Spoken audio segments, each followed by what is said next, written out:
Negros Oriental ay napasailalim sa kamay ng mga Espanyol noong ika-16 na siglo, kasabay ng pananakop nila sa malaking bahagi ng Pilipinas.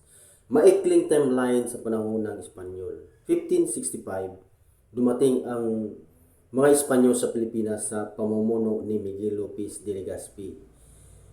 Huling bahagi ng 1500s, unti-unting napasailalim ang Negros kasama ang Negros Oriental sa pamamahala ng Espanya, kadalasan sa pamamagitan ng mga misyonerong Agustino at Recoletos.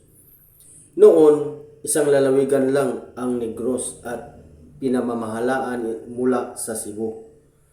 Ang mga Espanyol ay nagtatag ng mga pueblo or bayan, simbahan at parokya, sistemang enkomienda para sa buhis at paggawa. Noong January 1, 1890, opisyal na hinati ang Negros at naging hiwalay na probinsya ang Negros Oriental na nananatiling nasa ilalim pa rin ng Espanya hanggang 1898. So 1898, natapos ang pamahala ng Espanya sa Pilipinas matapos ang Rebolusyong Pilipino at Digmaang Espanyol-Amerikano.